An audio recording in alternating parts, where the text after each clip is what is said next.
Okay, we talked about that. So here's the last thing we got to do is we have to we've practiced our antiderivatives a little bit, and it's it's no big deal. We've got a list now of our antiderivative rules that you can, and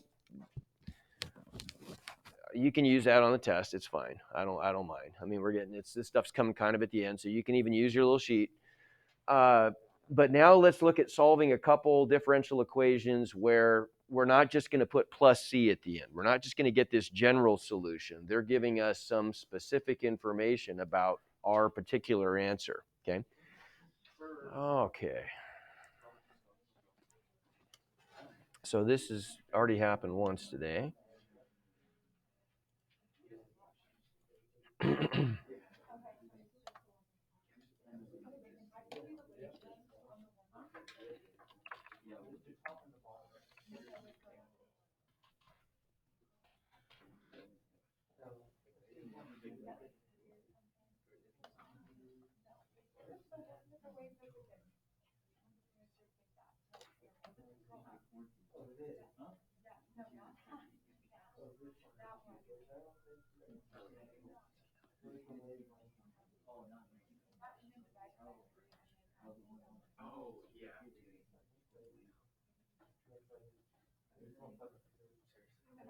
Oh.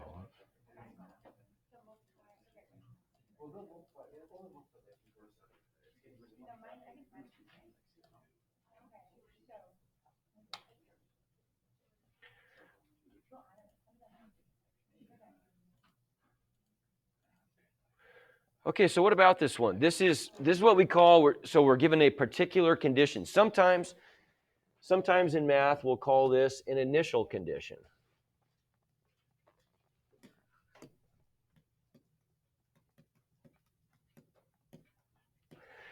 Usually it'll be called an initial condition, but I kind of object to that if it's not equal to 0. Because really what you're going to do with this in college most of the time is you're going to apply this to real world situations. And usually it's going to be a physics kind of a problem where you're trying to, you've given some information about the state of the system that you're modeling when the time is equal to 0. Now that makes sense as an initial condition because it's right when the stopwatch is starting, right? T is equal to 0.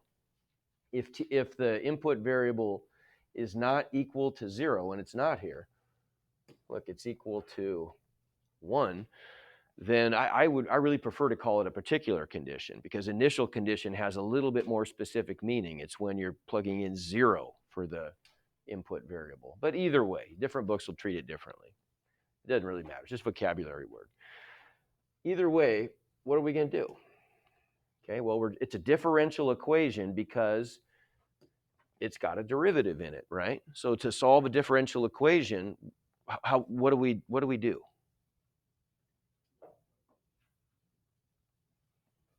Right?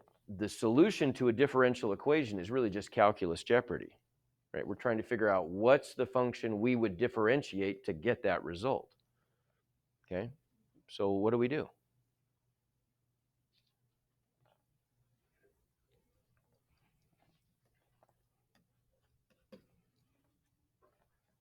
How am I going to set this calculus problem up?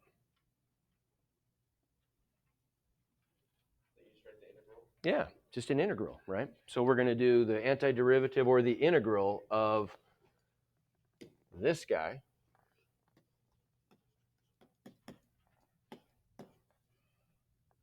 times dx. That's how we write it. That just means calculus jeopardy to us, so we just have to anti-differentiate that. So what's our answer? We got two terms. We'll treat each term separately.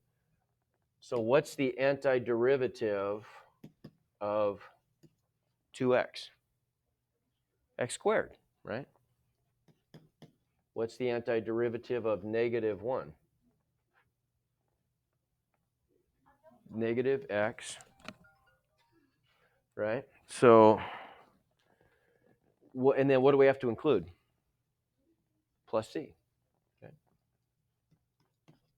So there's our general solution, right? That's our general solution. So that gives us a family of curves that are going to be, it's quadratic, right? So they're going to be parabolas, and each different value of c is going to move it up or down slightly. And so it looks kind of like this if we were to graphically represent that family of curves, right? Just a whole bunch of parabolas.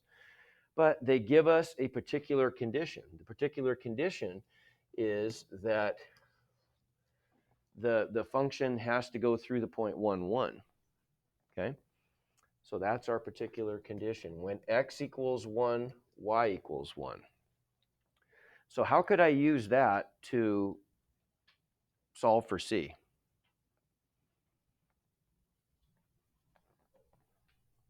Here's my answer, right? When we anti-differentiate, that's y, right? That's what we did. We played Calculus Jeopardy, and we found that the function that we would have to differentiate to get this, which we're going to call y, is x squared minus x plus c. Okay, so that's our general solution.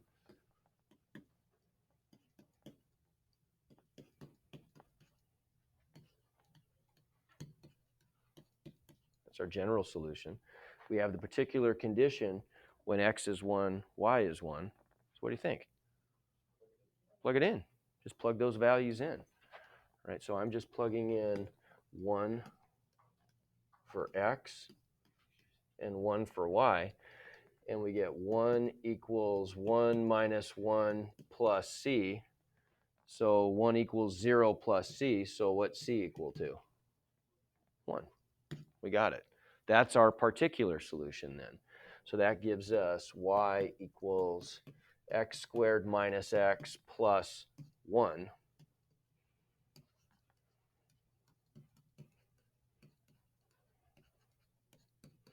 That's our particular solution. That's the one trajectory right here that passes through that particular point. Okay, give me thumbs. No big deal. Okay. So you're just going to use the initial or particular conditions to solve for the constant. Okay, what if we have a second derivative? Okay, I have the second derivative of x, so f double prime of x equals x squared, and we want to find the original function. Well, what do you suppose I have to do to a second derivative to get back to the original function? I'm going to have to do twice, aren't I? Anti-differentiate twice. So if this is f prime of x, f double prime of x, then I know that f prime, f prime of x is going to be equal to the antiderivative of f double prime of x, right? Because I differentiate the first derivative to get the second derivative, right? So I'm just working backwards. The first derivative must be the antiderivative of the second derivative then. So that gives us the antiderivative of x squared dx. Well, what is that? What's the antiderivative of x squared using our power rule? Yeah, x cubed over 3, right? Because let's write that one down. So the antiderivative of x to the n dx, remember that was just x to the n plus 1 over n plus 1 plus c, right? Okay, so we get x cubed over 3 plus c, and I'm just going to call it c1. Now what? I'm trying to find a specific, particular solution here.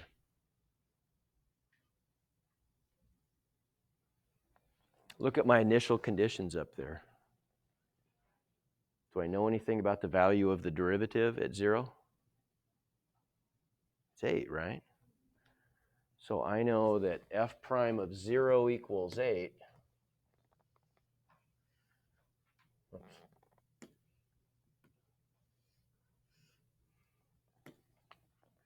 So f prime of 0 equals 0 cubed over 3 plus c1, and I know that that's equal to 8. So that allows me to solve for that constant, right? So C1 is just equal to 8 then. All right, so that gives us then the particular solution, but not all the way there, right? This is just the first derivative. F prime of x equals x cubed over 3 plus 8. What's next? Got to do another integral because that's still a derivative. I climbed down from the second derivative to the first derivative, but now I know f of x is going to equal the antiderivative of f prime of x dx, right? So that gives us f of x equals the antiderivative of this, x cubed over 8 plus x cubed over 3 plus 8.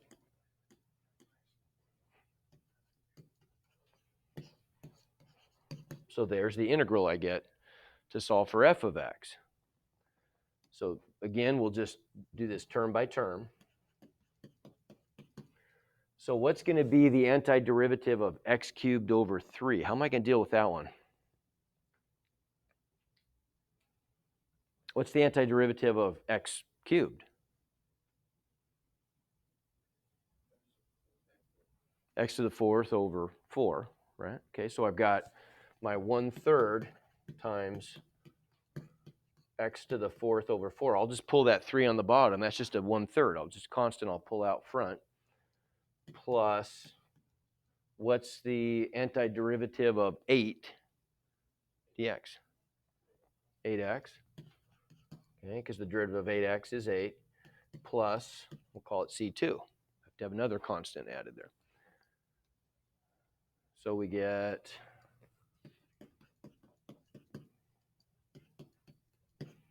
x to the 4th over 12 plus 8x plus C2. But we have another initial condition. We can see up here that f of 0 equals 4. Okay, so we can come down here and we know then f of 0, if I'm evaluating this function at 0, I'm getting 0 to the 4th over 12 plus 8 times 0 plus C2. And f of 0 equaled 4, so the whole thing must equal 4.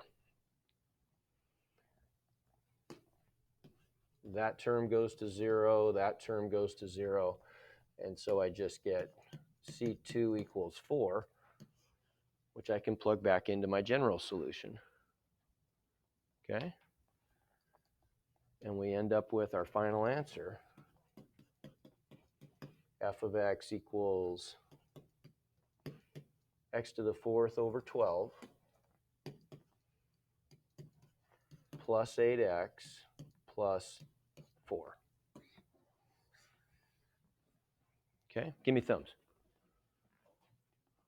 All right. So what about one like this? We'll do a little physics here. So let's solve the differential equation s double prime of t. So s is our position function, right? If the first derivative of s with respect to t, position, we remember that was velocity, right? The second derivative was acceleration. Okay, well, they're telling us here that it's equal to a, where a is a constant. So all this is then is we're just taking the situation where acceleration is constant, okay, which is in physics. How many people, raise your hand if you're in physics? So if you're in physics, that's pretty much what you did, isn't it? You didn't really ever probably deal with changing accelerations, I bet, because that's a calculus-based physics concept, right? But you probably did a lot of stuff with constant acceleration back when you did kinematics, including just the acceleration of gravity on Earth or any other planet. So you've developed some kinematics equations from that, but maybe you wondered where those equations came from. Well, we get to find out. Really, they're just solutions to this differential equation. We'd call this a second order, by the way. The vocabulary at this point isn't really that big a deal. You'll see that next year, whether you're in my class next year or you're in college class. when you get to this point, they're going to spend a little more time on this, and they're going to talk about this as being a second order differential equation because you have to do it twice. It's a second derivative, okay? So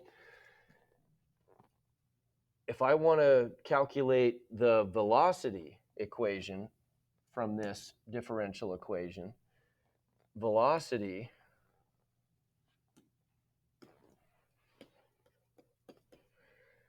is going to be the antiderivative of acceleration, right?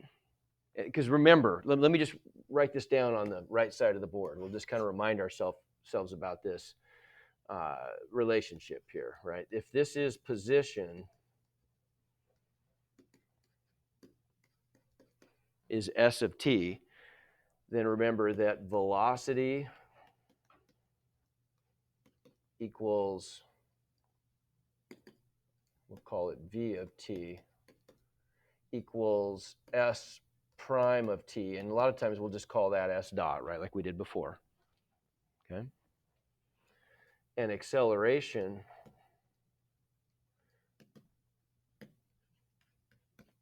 a of t is equal to v prime of t, which is s double prime of t, right? So we've gone over that in the past, but it's been a little while.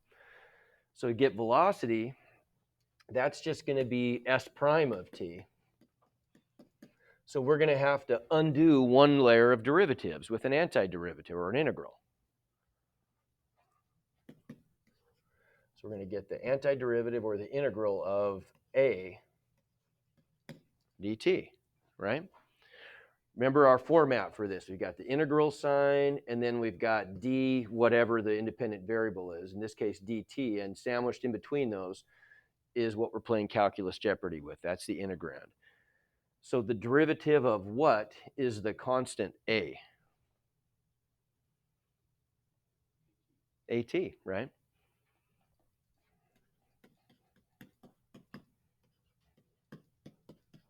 Plus C1. Call it C1. Okay, well, they don't give us an initial condition here. They don't give us a specific value. But in your kinematics equations, what other quantities were involved in your kinematics equations? Like if you wanted to come up with the velocity equation for kinematics, the definition of velocity, what was it? Okay, right. So average velocity is displacement over time. What if you're going to do the kinematics equation for calculating velocity for a constant acceleration? You had some other quantity in there. It was in terms of acceleration, but there was something else in there too. It's been a while since you've done this in physics, probably. Remember? Maybe not. That's all right. It'll come back to you in a second. What would be probably a useful time for us to plug into this to evaluate the function? 0 would be good, wouldn't it? Because that's when we start the stopwatch. The initial conditions in any kinematics equation are typically given to you, right? What are you told? You're told what the acceleration is, what the initial position is, if that applies, what the initial velocity is, and then you got to figure out what happens from there using a model. Okay, so if we substitute 0, look what we get. V of 0 just equals S prime of 0. That's A times 0 plus C1. Okay, well, A times 0 is 0, right? That one goes away. And so what's the value of our constant? Well, it's the initial velocity then, isn't it? Right? It's V of 0. So we could say that C1 is equal to V naught. We just call it V sub 0 in physics. That's how we just our little shorthand for writing initial velocity. And we come up with the kinematics equation then. V of t equals AT plus V naught. That probably looks familiar to people in physics. right? How did we get it? Well, we just did an integral. Okay? We started with the simple understanding that the acceleration is constant, right? That's important. A is constant. For constant acceleration, that's what we got when we took an integral. Okay, so now we got to go one more step. We got to take this velocity equation and let's go one more step backwards, integrate one more step, and calculate its antiderivative, which should be position, right? V is S prime. So this gives us S prime of t equals AT plus V naught. There's our differential equation. We undo that by taking an integral.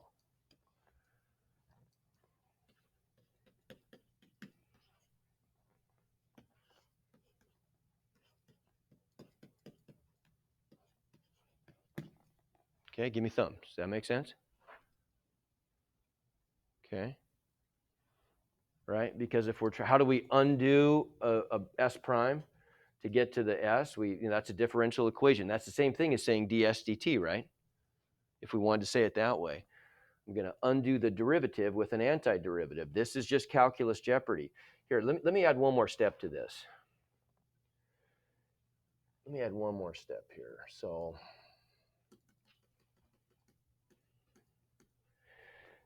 S of t is the antiderivative of S prime of t dt. Give me thumbs on that.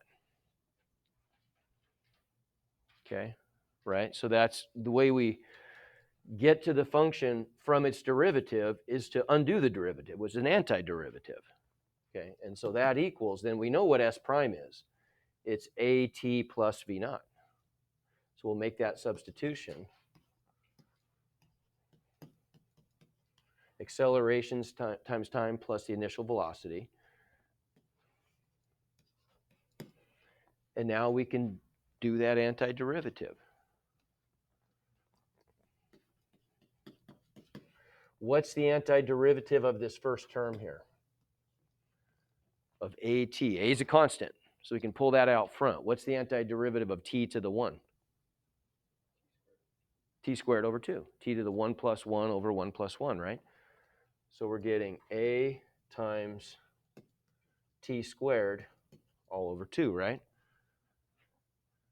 Okay, plus, how about, what's the antiderivative of V naught? Now, V naught's a constant, right? That was the value of our constant in our first differential equation that we took, or the first integral that we took, right? Okay, so what's the antiderivative of a constant times dt?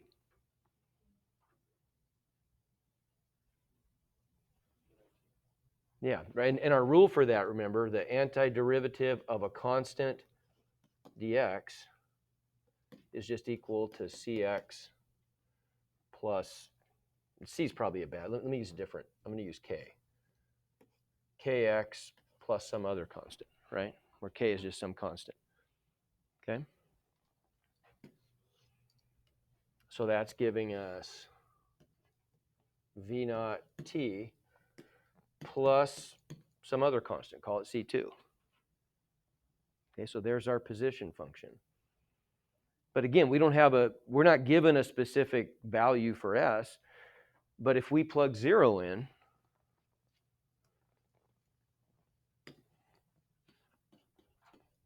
that's going to give me 0, right?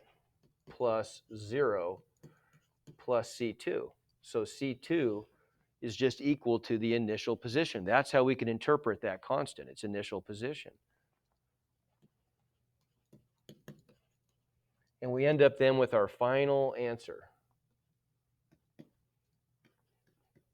S of t equals at squared over 2. I'm going to write that as 1/2 times a times t squared plus v naught times t plus s naught. Where v naught is initial velocity and s naught is initial position. Okay, and that probably looks familiar to physics people, right? If it doesn't, I'm not going to test you on this kind of thing. You know, I'm going to have you do some. I'm not going to make you derive anything like this, right? All you have to do is you just have to do on the test. You have to solve something like that. That's the hardest problem you'll have to do. Okay, where you have to do a derivative or an antiderivative twice and use two initial conditions. But that's it. Okay. All right. I don't know if I'll even do this one. Maybe we'll do this real quick. It's a pretty quick one. So they give us, when are we out of here? 36. Might as well get, and then this will be it. And then the rest of the time you can just work and ask questions. So when are you guys? I have you tomorrow. Do I have you Friday? I don't. So it's just tomorrow. I mean Wednesday. I mean not tomorrow. Just Wednesday. Okay, I'll be here if you want to. If you want to use the office hours in the afternoon to ask any questions, go for it. And like I say, you've got. I mean, as far as I'm concerned, I don't have to turn grades in until the end of next week, so I'll leave everything open until then. Okay. All right. So what about this one then? We've got dH dt equals 1.5t plus 5. Well, what's h? Looks like it's the height of this seedling. T is the time in years. And they tell us that the seedlings are 12 centimeters tall when they're planted. So that's my initial condition, right? When t is 0, the height is 12. They want us to do two things: find the height after t years, and then they want to know how tall are the shrubs when they're sold if they're 6 years old. So we're going to come up with a model. All right. First step, what are we going to do? I want to find this. I'm trying to find h of t, right? That's what I'm trying to find. So if I'm given this differential equation, dh dt equals 1.5t plus 5, how am I going to get an h out of that?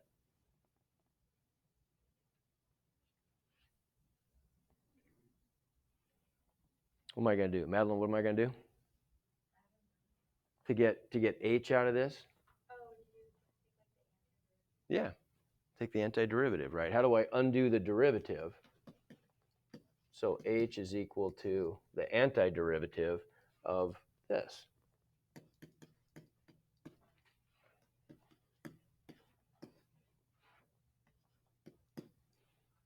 Okay.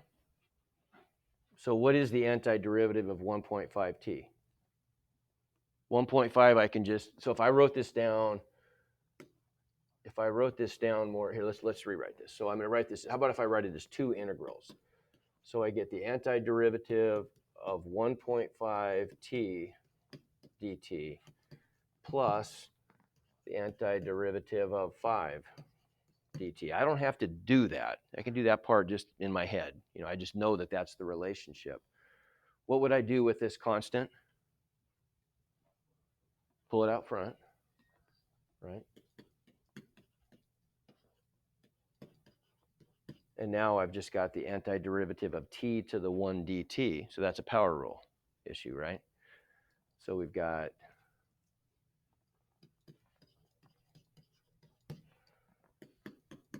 (1.5 times t squared over 2).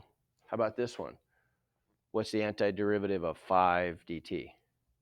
Derivative of what is 5? 5, well, in this case, 5t, right?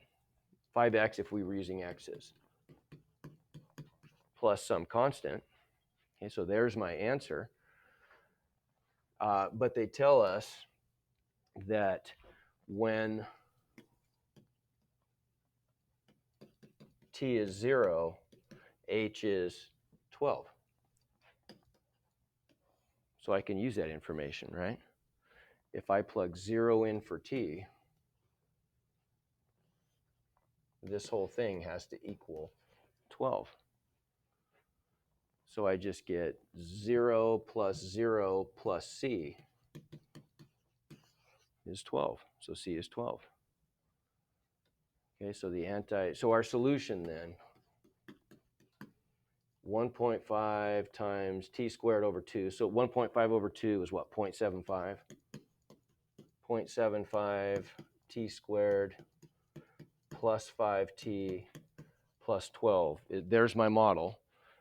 They want to know what's the height when we sell them after 6 of these years. Yeah, after 6 years. So h of 6 is 0.75 times 6 squared.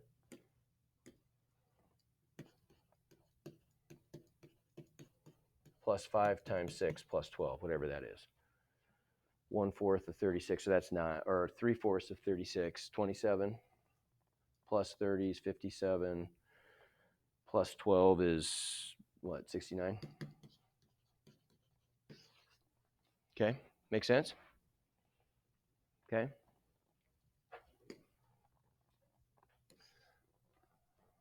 All right. Yeah, I kind of feel like this is too much at the end. I feel like, are you guys feeling stressed about this? A little bit? Okay. All right. So here's what I'm going to do. I feel like we're getting kind of close to the end in that this test is sort of an optional replacement test. So what I will do on your optimization tests, I'll send out an email giving you the specifics, but I think what I'm going to do on that one is I'll probably how about if I just drop your lowest 2 problems on that test? Something like that. Okay, so when you do the test, when I grade it, I will drop your, like if you've got 2 problems, whatever your worst 2 problems are that affect your score the most. How many problems were there on that one? 8. So I'll drop your lowest, I'll drop your worst 2 problems off of that and recalculate your grade with that. Does that make sense? But you still drop your lowest test score. And I will drop your lowest test score. Yeah. Right. I'll drop your lowest test score, but that optimization test, just because I feel like it was, I kind of counted on having a little more time to do this stuff, and we just are, with seniors leaving early, I just feel like this is pushing it a little bit much to try to do a test on this that's something other than optional. So I will drop your lowest test, and in addition to that, I'll drop your lowest 2. I'll think about it, either 2 or 3 problems off the optimization test. You like 3 better, do you, Kyle? Okay. Yeah. I'll have this one up there. But it's optional. But I'll put it up there. Yeah. Okay. Deal. What's that? Oh, books. Just stack them there for now, and then I'll check them in on Wednesday. Okay. Does that feel like reasonable, everybody? Okay. Okay. All right.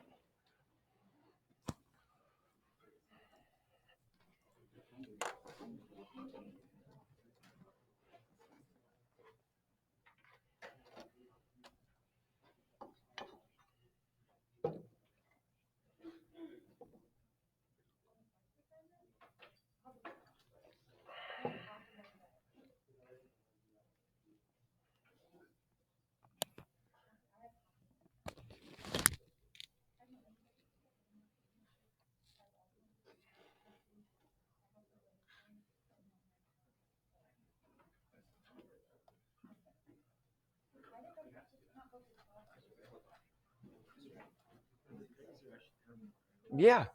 Hope so.